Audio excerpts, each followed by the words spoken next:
Three, two, one. Hey, Commanders, it's good to be back. I've been away for a couple of weeks. Life got a little bit busy, but I appreciate your patience and I'm excited to get back into the groove. Today's build positively is all about recapping July and laying out my August game plan to help you make the smartest possible moves without wasting resources.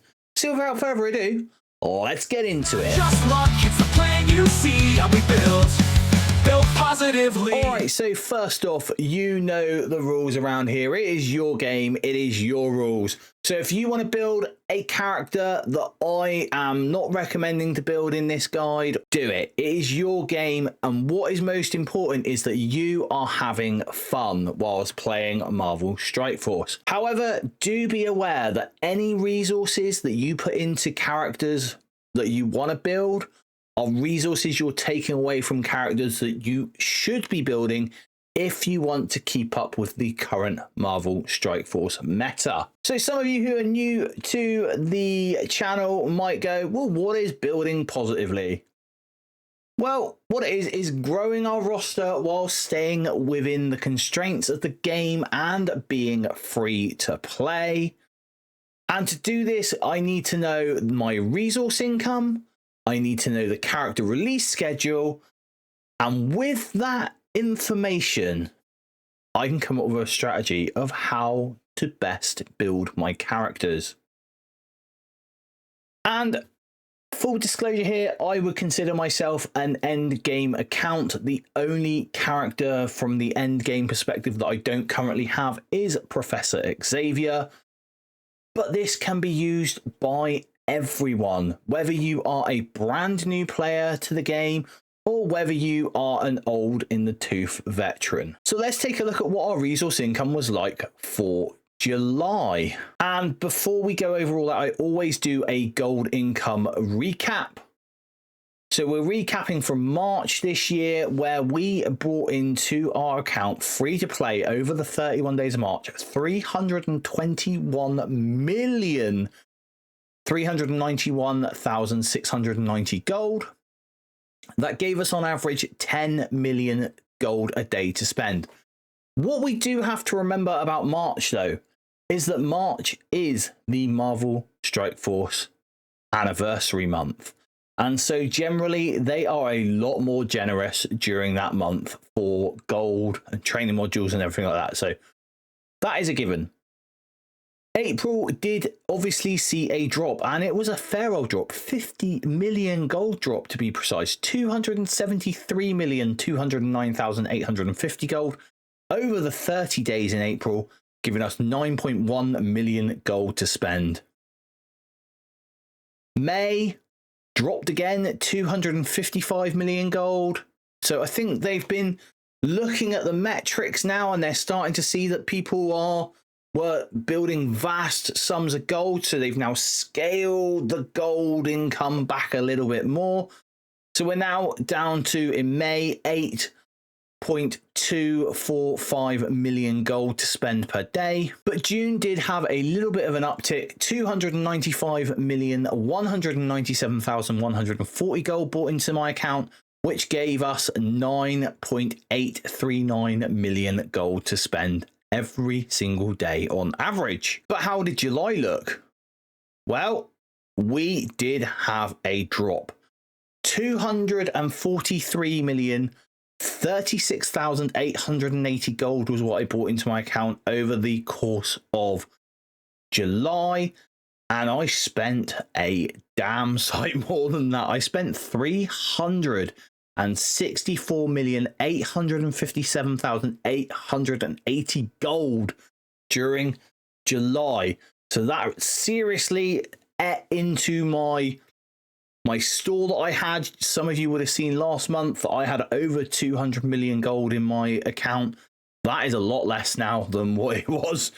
And most of that is because we had effectively free to play 2 teams pretty much, or effectively 7 characters come out in July free to play that we had to build from level 1 to level 105. And speaking of building characters, let's take a look at our training material income. And June, well, June was a pretty good month. We ended up with 315 million gold worth of training modules come into the account over June. And so leveling a character from level 1 to 105 costs you 33 million gold. And with that, we knew that we could level in June 9.49 characters. July, I will say though, did look a little different. 234,750 golds worth of training modules I bought into my account last month. That is a big drop. A big drop. Again, with the same metric of building a character from level 1 to level 105, the total amount of characters that we could fully level in July was actually 7.33. So 2 whole characters less in July than in June. Now, T4s, this is something I have always struggled with. And I think I'm now just over the crest of where I'm actually able to do a character with all its T4s as it comes out now. But here is what we have. So our total T4 income last month was 4,838 T4s. We did, however, manage to spend 5,280 T4s. So that is 450 T4s basically that I took from my reserves that I had, which is lucky that I had built up a reserve by not T4ing some things on other teams. Now that T4 income, it costs you a total of 840 T4s to fully T4 a character. Now, not every character needs to be fully T4'd, and we do have the infographics that I make and the team guides that I make every single time a new team comes out if you want to know what T4s to put on your characters. But in July, with our T4 income, we could fully T4 5.76 characters, which is enough to fully T4 every single character that was, or new character that should have came out last month. Power cores is another resource we need to know, and it is an incredibly valuable resource for us free-to-play players. And you will see here again, power core income is good, 21,395 power cores. Now, I will say that generally I am within the top 10 or top 20 of my arena shard. So I'm bringing in a fair number of power cores every single day. Last month, however, was quite expensive where power cores are concerned, with unlocking Franklin Richards, Mr. Fantastic, and I also did a partial unlock of the Hood to use him in the negative zone content. So I ended up spending 31,350 power cores. And next month isn't going to look much better where power core spending is concerned, because we do have a new raid team on the horizon. And speaking of new teams, let's take a look at what the character releases are looking like. So I do keep this up to date, and I will put a link to this spreadsheet and all the other spreadsheets that I use to track my resources down in the description below of the video. But here we have the character release schedule, and you can see I track pretty much everything. So not only the name and the type of team and whether they're new or reworked, but the date they release in the offers and power cores, the amount of days between their initial release, my unlock date I try to keep track of, if I've used any power core orbs to unlock this character, how many I've used, when they enter the chapter store. Now I am also tracking number of days from the initial release that they go into the chapter store, which currently is 14 days. The free-to-play release event date, the days between the initial release and the free-to-play release, and what is very important for us to understand as free-to-play players is the number of days we have between free-to-play releases. And because I feel that the game where characters is concerned is probably in one of the best states it has ever been. I also am tracking my 7-star dates. So this is like tracking how many days from the day the character was released to the day I get it 7-starred. How many days is that taking me on average? Because that is really, really useful information in my opinion. So here we have the first half of 2025. But the important half is this half here, where we have our Fantastic Four MCU team, which has just finished coming out, with Franklin being on the 24th of July. And we are now going into the brand new team, the Hellfire Club, with Emma Frost and Madeline Pryor being the reworks, and then Azazel, Rachel Summers, and Sebastian Shaw being the 3 new characters. And you'll see here I have pitched some rough dates that I think that those characters are going to come out by. And then dates that those characters should enter the new chapter store, and even a little cheeky punt at what the first free-to-play release date will be. We also have Blastar. He is the new legendary that we're going to be working towards next month, and he is a Cosmic Crucible character. So when we get him, I will put down my unlock date for him. But why is all this information important? Well, it's because we need to know the average days between each release. And the average days between paid releases in June was 10 days. And for free-to-play players like myself, it was 22.2 days. That has gone down in July.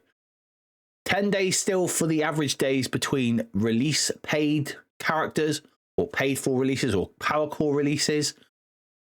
But between free-to-play releases, we're looking now down to 21.38 days, which is really nice to see that little dip in number of days we're waiting to get characters free to play.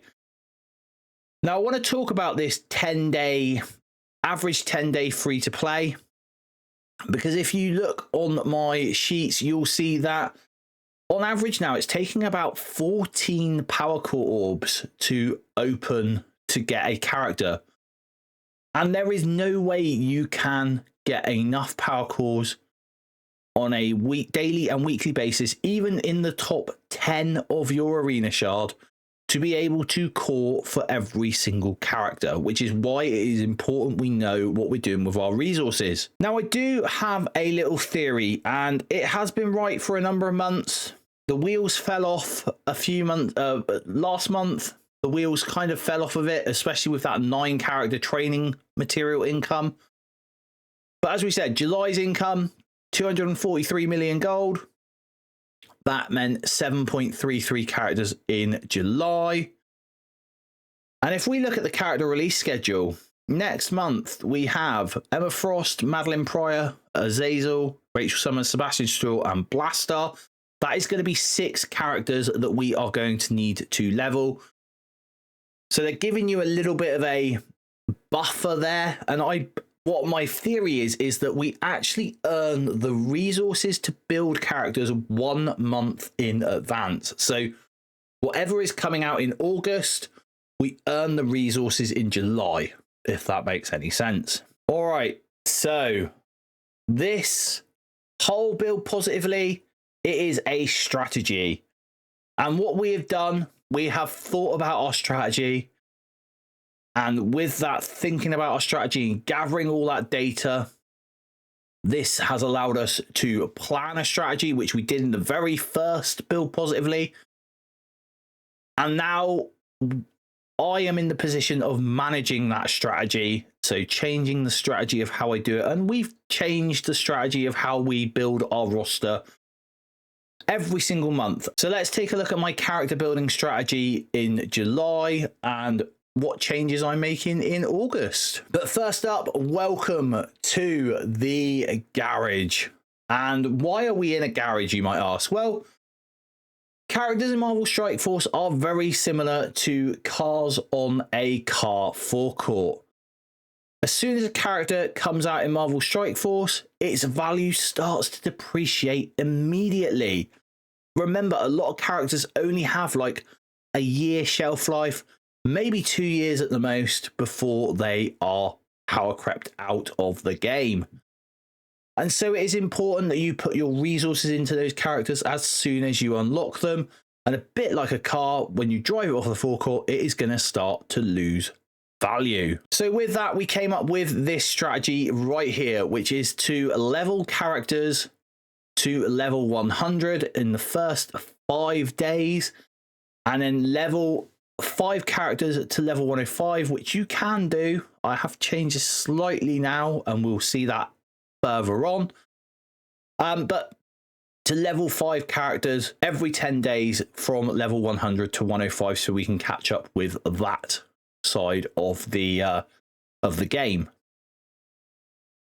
Now, our average days in every single month is 30.42, so that falls nicely into this strategy here of the 10-day strategy. Now, where this strategy currently is falling down and why I have changed it slightly is because the average gold to spend per day in July was only 7.8 million gold, and you'll see that a lot of these places we are spending a lot more than 7.8 million gold, and so that would start to take away from other sections, you know, other things you might need gold for. And it basically, it just means that you will have to have a decent amount of gold in place to be able to keep up with this strategy. And not only will you have to have a decent amount of gold in place to keep up with this strategy, but for the first month ever, last month in July, our gold and our training material income were pretty much identical. And so if our gold is going to struggle keeping up with this strategy, our training materials are also going to struggle. So last month, what did I plan on doing? Well, this was the plan. We planned on working on the Fantastic Four MCU team. We knew we were going to have 2 members of the Accursed coming out that we hadn't unlocked yet, free to play, in the Hood and Satana. And we also had the 3 new Fantastic Four MCU characters. And the reason why we had the 3 new Fantastic Four MCU characters is because they were an arena team, and arena, when you are in the end game like I am, is one of the most important game modes you can be focusing on as a player. But the other things I was looking to do was to get myself back to January 2025 so far as the level 105 requirements were. So we were going to take Beast, Falcon, Hercules, Polaris, Cable, Invisible Woman, Scarlet Witch, and Vision. All of those characters, they were going to go to level 105 during the course of July. And did I actually do it? Well, here you see, I did. I managed to do it, all of it, and I had a day off. Yes, yesterday, the 31st of July, was the first day I actually didn't spend any gold or training materials on leveling characters. And just to show you guys that I was not, you know, that I'm not just writing this down on a spreadsheet, here's the proof of the pudding. This is my account, and here we go. This is, I put all the characters that I'm going to work on in a month into the versus battle tab, and I work through them that way. So here we have Hood, Satana, the 3 Fantastic Four MCU new characters, the 2 old Fantastic Four, or the reworked Fantastic Four MCU characters, and all the characters from the Mighty Avengers and the Uncanny Avengers and the Immortal X-Men. All of those characters that I hadn't already worked on have all been taken to level 105. And so this is, you know, that break that I took yesterday, that 1 day off, this perfectly sums this up. Sustainable progress isn't about running faster, which would have happened if I had built more characters. That would have been me working faster towards my goal. It's about taking one step at a time with intention. And that is what we do every single month. We plan out our month, knowing what's coming ahead. We plan out our month, knowing what we're going to do every single month. And we take those actions with intention. And so at the end of July, what were my training materials looking like? What was my store of training mats looking like? Well, let's take a look. And here we have it. This is a live screenshot from my account. And for those of you that don't know, each green module is worth 315 gold. Each blue module is worth 1,250 gold. Each purple module is worth 5,000 gold. And each gold module is worth 10,000 gold. And so with that, I've currently got 123,824,240 gold worth of training modules in my reserves. And I'm keeping those reserves as high as I can so that I can pivot whenever I need to. And so what are we looking like for August? How are we planning out August? Well, here we go. We have the Hellfire Club. So my Emma Frost is already at level 80, gear tier 15 from previous builds. It was the Old Man Logan trial, actually, that I had her built up to that level 4. And so she has a small build ahead of her. We're then going to work on Madeline Pryor, which is the other reworked character. And I'm not going to call Azazel. Now, I've put here 10th of the 8th for Azazel. These dates for the new characters are not set in stone. They are just placeholder dates. So Azazel, Rachel Summers, Sebastian Shaw, Blaster. That's just showing that I need to build those characters from level 1 to level 105. But now we're working backwards. So we're going to look at the Absolute A-Force. We're going to look at the Astral. And then I'm going to look at Night Stalkers. Now, that is me skipping a team. That is me skipping Undying. And there is a reason for me skipping Undying. And that is because the Night Stalkers are still going to be what we have seen from the data mines. The Night Stalkers are still going to be used in the next raid. But I do think they are going to need to be at least level 105 to be able to do this. So I'm getting the final members of the Night Stalkers who I haven't already done for Professor X up to that so that I am ready for those raids. And that'll happen pretty much when those raids drop. We'll try with the character at level 100. Same with Electra, actually. Electra is someone who I haven't added on here, who I do only have at level 100. But I'm going to try and see if I can get away with her at level 100. If I can, brilliant. If I can't, I will bring her up to level 105. So thanks again for sticking with me during the downtime. Regular uploads are going to be back now, and I've got more content coming your way very, very soon. Let me know in the comments below what you're working on this month. I always love to hear how other commanders are building positively. And if you want to connect, chat strategy, or check out helpful visuals, come join us over in the Jetson Squad Discord. The link is down in the description. And if you want more ways to build positively, then these videos right here might help you with that.